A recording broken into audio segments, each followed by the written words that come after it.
Baik, kembali lagi di channel Tertarik Saham. Hari ini kita akan review dan analisa beberapa saham yang sekiranya menarik buat 1 atau 2 minggu ke depan. Yang pertama ada BMTR. BMTR ini selalu masuk watchlist saya karena dia tuh lagi sideways dan sidewaysnya tuh terukur banget. Yaitu dia turun tuh paling mentok di channel ini di 250-an sampai 260.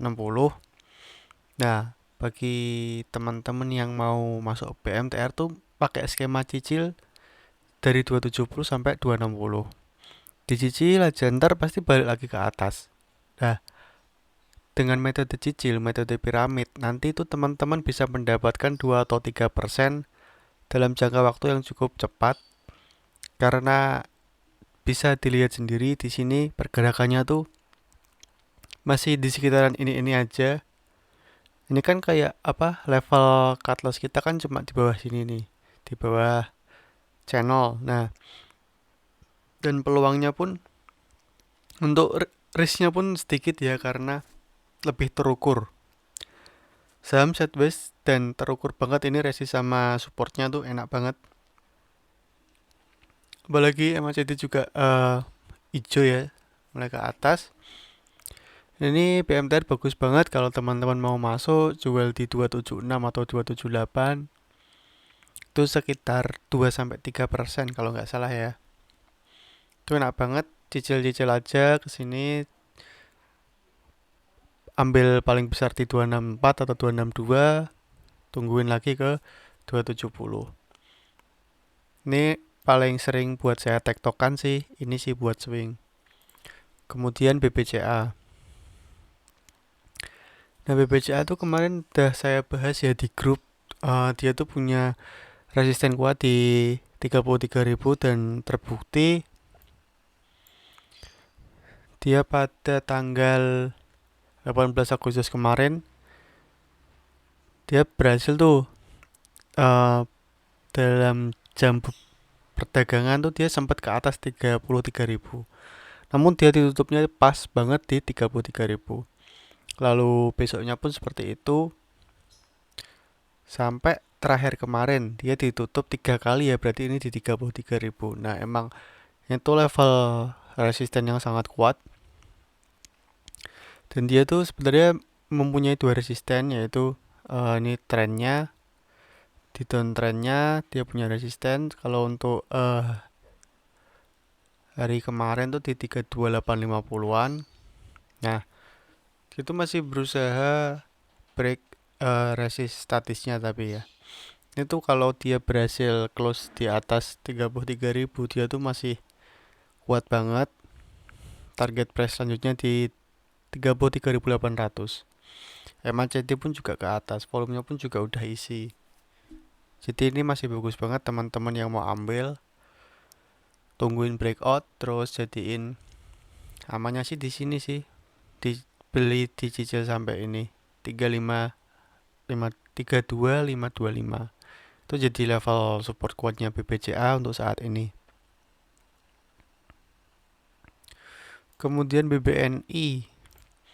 Ini perbankan emang lagi bagus. Jadi masukin aja nggak apa-apa saham-saham blue chip yang perbankan. Soalnya emang trennya lagi naik semua, kayak ini BBNI juga trennya lagi naik. MA20 mulai ke atas.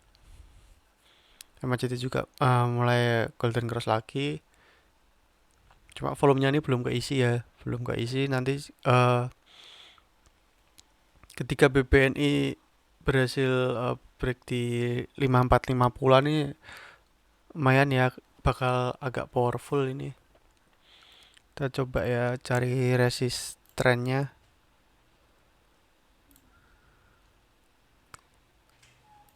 Ya kan dia udah breakout. Dia udah breakout, kemudian kemarin sempat koreksi tanggal 19, tanggal 20 naik lagi. Ini kemungkinan dia patah trennya dari downtrend menjadi uptrend, tapi lebih amannya sih di sinian sekitar 5575 ini lebih aman. Nah, teman-teman mau spekulasi buy di sini juga nggak apa-apa, jual di sekitar sini. Kalau gagal break, kalau berhasil break pegang aja terus bisa sampai ke 5750.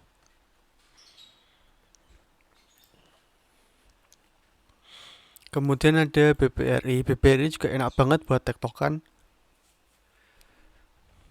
Dia asal ditungguin aja di bawah 4000, jual di 4000. Udah tuh kayak sering banget terjadi ya. Seperti ini di 3800 sempat ke high-nya di 4390, turun lagi sini ke 3070, 3700, dibawa ke ini high-nya 3950, buat turun lagi ke sini dibawa ke 4090. Seperti itu pola BBRI, masih enak juga. Gorengannya asing ya ini kalau untuk sekarang, karena pergerakannya asing juga, suka in out terus dalam waktu sehari. Jadi kayak seperti ini, dia naik kenceng pasti besoknya merah, dia naik kencang besoknya merah. Kemudian ada friend. Friend ini agak menarik karena dia mantul di Vibo apa 0,786 nya, tapi kemudian dia belum berhasil breakout Vibo 0,618 di 129. Ini friend bagus banget, kalau dia berhasil break di 129 kita bisa buy, jual di 136 atau 144-an. Nah itu tuh masih bagus banget. Tapi syaratnya itu ya harus berhasil break 129 kalau mau nargetin sampai ke 136 atau 144. Karena emang ini apa, saham-saham yang mantul Vibo tuh biasanya butuh konfirmasi di level Vibo selanjutnya. Apalagi kan golden ratio-nya tuh ada di 0,618 sama 0,382. Volumenya sih masih bagus. Cuma MACD masih tambah turun ini. Masih butuh konfirmasi di sini nanti di 129. Itu untuk friend. Kemudian MTK pun sama dia eh terbantu oleh Vibo ya. Di sini kita udah prediksikan dia bakal apa? Bakal konfirmasi reversal atau tidak tuh setelah dia berada di area 1900-an.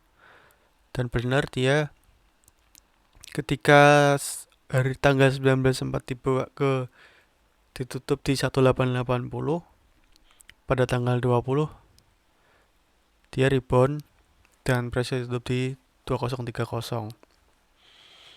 Nah, untuk target selanjutnya berapa?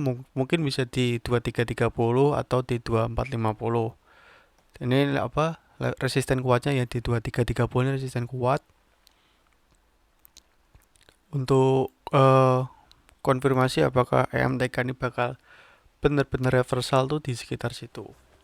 Tapi juga lumayan teman-teman yang mau ambil spekulasi buy dulu di harga sekitar inian, mungkin target price-nya bisa di 2170-an dulu.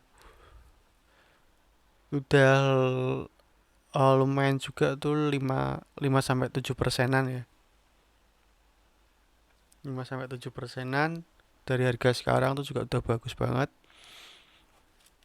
Untuk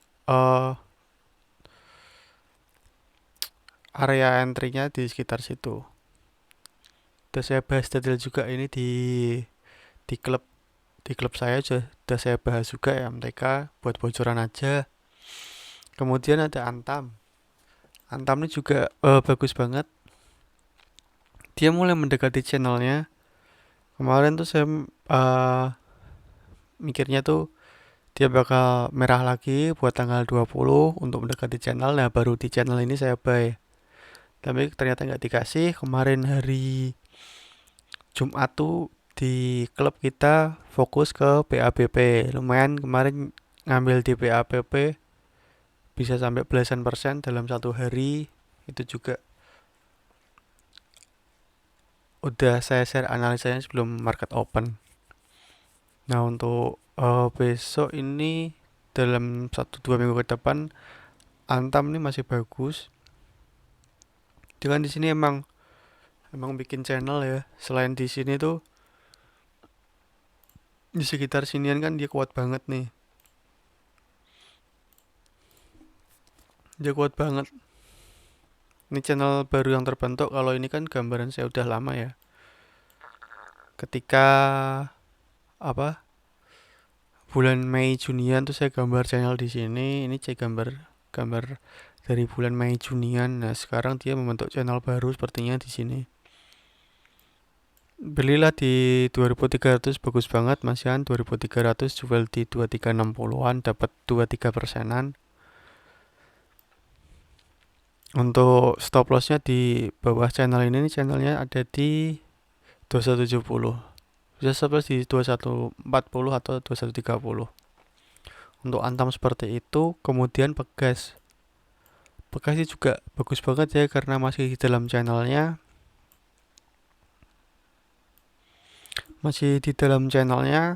Kalau teman-teman mau masuk sih cicil aja ini dari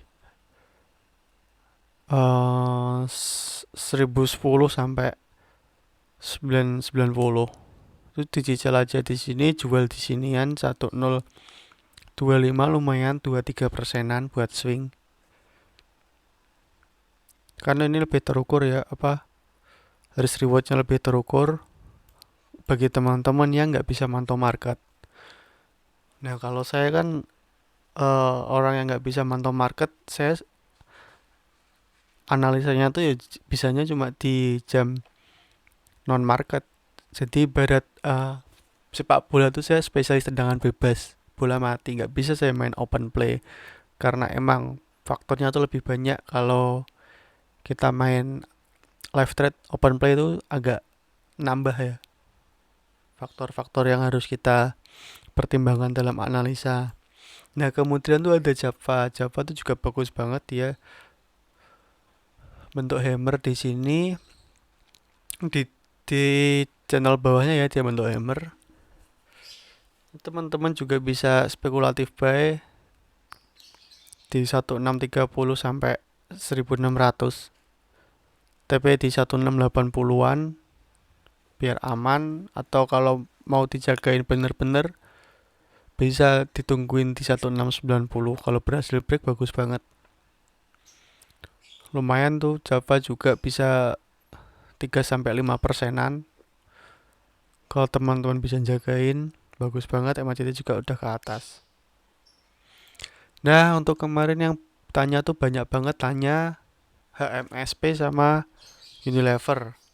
Kemarin banyak banget tanya di Instagram. Nah, ini saya bahas. Untuk HMSP sih, wah ini jauh banget sih. Karena dia tuh turunnya tuh udah terlalu lama dan terlalu tajam ya. Dan emang saat ini tuh jadi support kuatnya kuat banget. Sebenarnya kuat banget tuh di 990-an. Tapi ternyata bulan Maret 2020 sempat dibawa ke 960.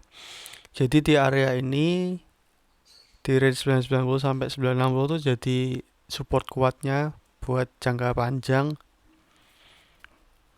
Sebenarnya kalau udah breakdown 990 ini di Fibo 1,618 ini sudah warning sih. Tapi karena ternyata dia di 2000 Maret 2020 sempat dibawa ke 960, ya teman-teman bisa atur untuk batasi risiko teman-teman. Kalau emang teman-teman mau nabung ini butuh waktu yang cukup lama ya. Apalagi teman-teman masih punya average di 1200 1300-an tuh juga wah lumayan lama juga itu buat balik ke situ. Jadi bisa dipertimbangkan lagi, dananya itu bisa kita tarik buat kita puterin lagi di saham, atau kita sayang banget buat cut loss ya monggo sesuaikan masing-masing. Kalau saya main swing sih disiplin cut loss ya. Disiplin cut loss kalau saya, kecuali saya yang saham buat nabung. Saya ada 2 saham yang buat nabung. Ya tapi rahasia sih. Gak usah saya omongan di sini, nanti kita bahas di klub. Nah, ini juga kemarin ternyata HMSP tuh ditutup di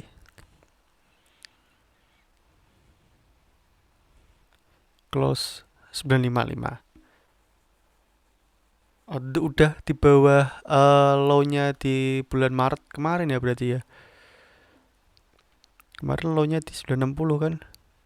Mana ya?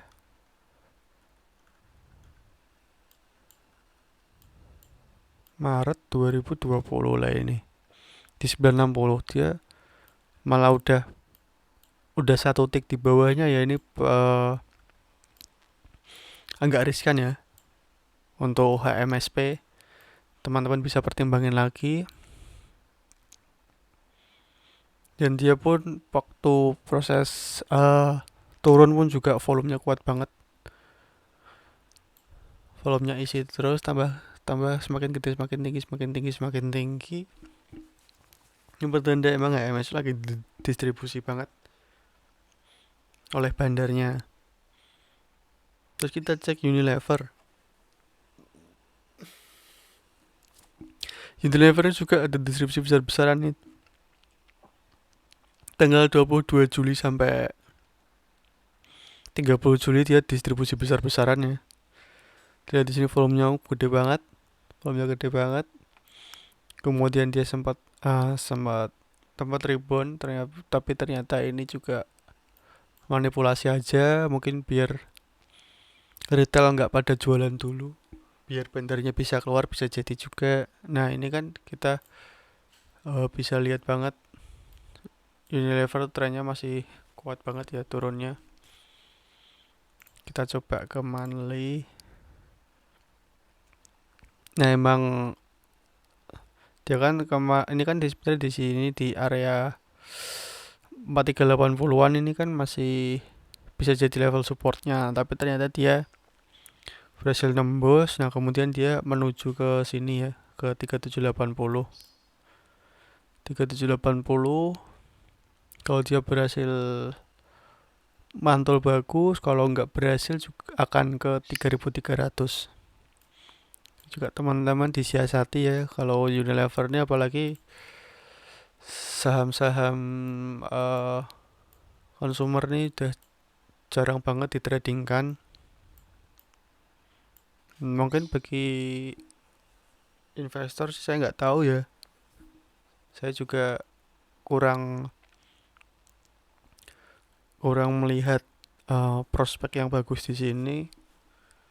Jadi kan kalau fundamental kan macam-macam ya, dia mau ngelihatnya di apa, di earning atau di utang atau di return. Nah itu kan macam-macam. Nah dari sudut pandang saya sih Unilever secara fundamental saya kurang tertarik, karena ada hal-hal tertentu ya yang nggak bisa saya omongin di sini, daripada nanti saya diomongin dari fundamentalis lain. Jadi kan kayak apa istilahnya, kayak di analisa teknikal pun juga kan orang berbagai macam ya, ada yang pakai MACD, ada pakai RSI, ada pakai Bollinger, ada pakai MA.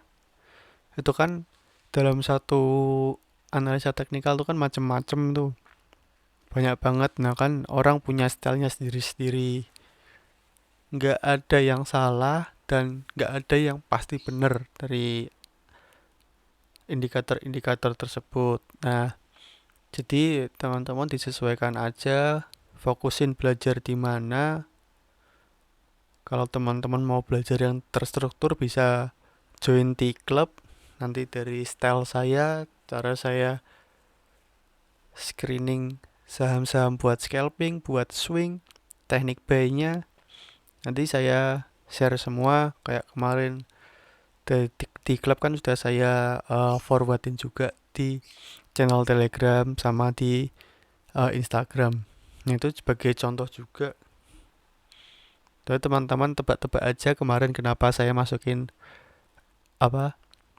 area entry buat BABP itu ada di sekitar ARB. Kalian nanti teman-teman bakal dikasih tahu kalau teman-teman masuk klub, karena itu suatu teknik suatu teknik ya. ARP Hunter itu juga ada tekniknya, nggak asal kita beli di ARP.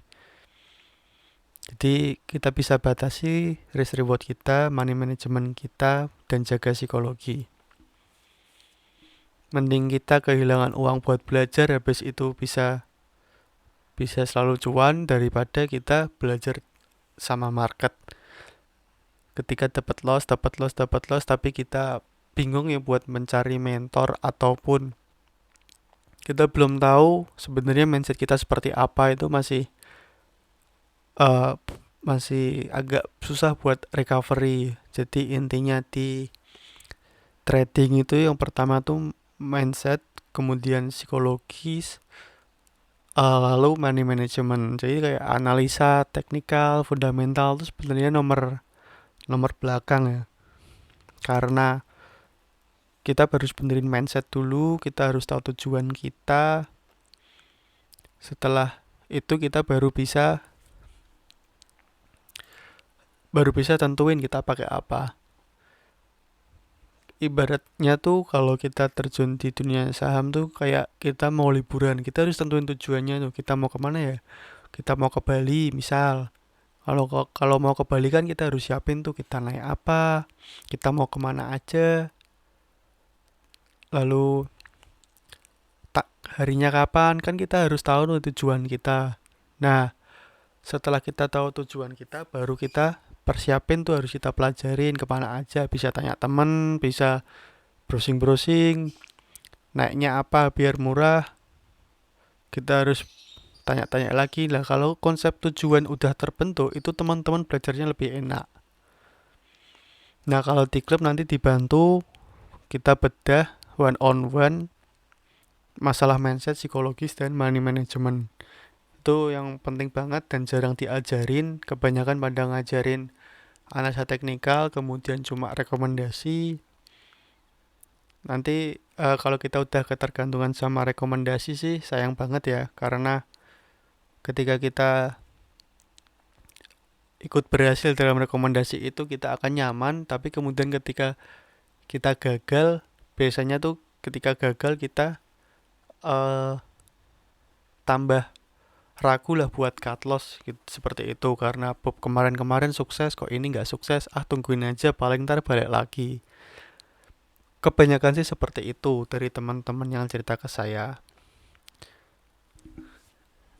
Nah, kemudian selanjutnya dibalikin ke teman-teman sendiri. Harapan saya sih teman-teman selalu belajar cari mentor yang tepat buat teman-teman, biar kedepannya bisa jadi trader yang mandiri. Seru kok jadi trader mandiri tuh, analisa sendiri tuh enak banget, seru banget. Nanti bakal nemuin kepuasan dari hasil kerja keras kita. Jadi nggak cuma equity kita yang nambah, tapi kepuasan kita juga nambah. Ya seperti itu. Sekian dari saya, Pak Bejo, terima kasih.